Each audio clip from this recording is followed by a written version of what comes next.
footage কিবা পাইছে হয়তো কৈছো ফুটেজ নাই পোৱা কিয়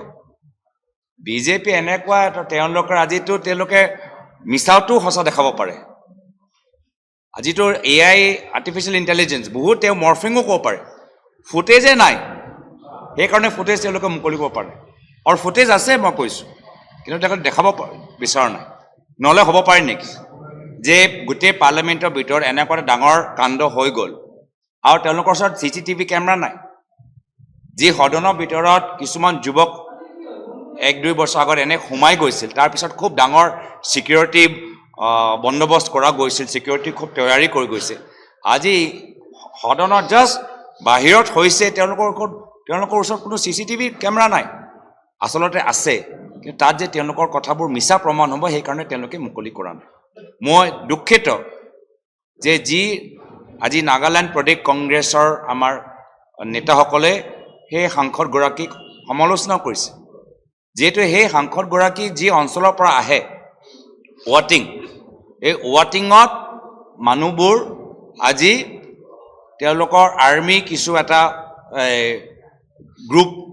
মুখামুখি হোৱাৰ পিছত আমাৰ 6জন বা 7জনৰ তেওঁলোকৰ মৃত্যু হ'ল তেওঁলোকৰ কথা সেই সাংসদগৰাকী সদনৰ ভিতৰত উত্থাপন কৰা নাই এই আৰ্মি বা পুলিচৰ কোনো বিষয়ৰ ওপৰত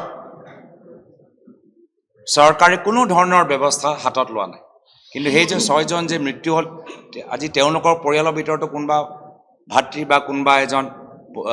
স্বামী নাই সেইখিনি কথা আকৌ তেওঁ উত্থাপন কৰা নাই তো বহুত ইয়াত কথা আছে ফুটেজ যে নাই ভুৱা FIR এইবোৰ সব আমি জানো আৰু প্ৰিয়ংকা গান্ধীৰ লগতো মই নিজে আছোঁ আৰু সেইখিনি ফুটেজটো আপোনালোকে নিজে দেখিছে যি ফুটেজ আপোনালোকৰ ওচৰত আছে এইটোতো দেখিছে যে প্ৰিয়ংকা গান্ধীৰ সন্মুখত কেনেদৰে বিজেপি দলৰ পুৰুষসকল ওলাই আহি কিমান ধৰণৰ থ্ৰেটনিং তেওঁলোকৰ এটা ব্যৱহাৰ আছিলে সেইখিনিতো ফুটেজ আপোনালোকে নিজে দেখিছে তাৰ ওপৰত আমি FIRও আমি বিচাৰিছোঁ আজিলৈকে FIR ওপৰত একো হোৱা নাই তো সেইটোৱে যি ফুটেজ ৰাইজে দেখিছে প্ৰিয়ংকা গান্ধী আমাৰ মহিলা সাংসদসকলৰ সন্মুখত মাল্লিকাৰ্জুন খৰ্গেৰ সন্মুখত বিজেপি দলৰ পুৰুষ নেতাসকল ওলাই আহি একদম ৰাস্তা বাধা দি একদম মানে ওচৰলৈ আহি গৈছে মুখত আহি গৈছে সেইখিনি ফুটেজটো আমি পাইছোঁ তাৰ ওপৰতো কোনো FIR নাই কোনো একশ্যন যিকোনো খবৰৰ বাবে যোগাযোগ কৰক 7099017330 লগতে 7099017110 নম্বৰত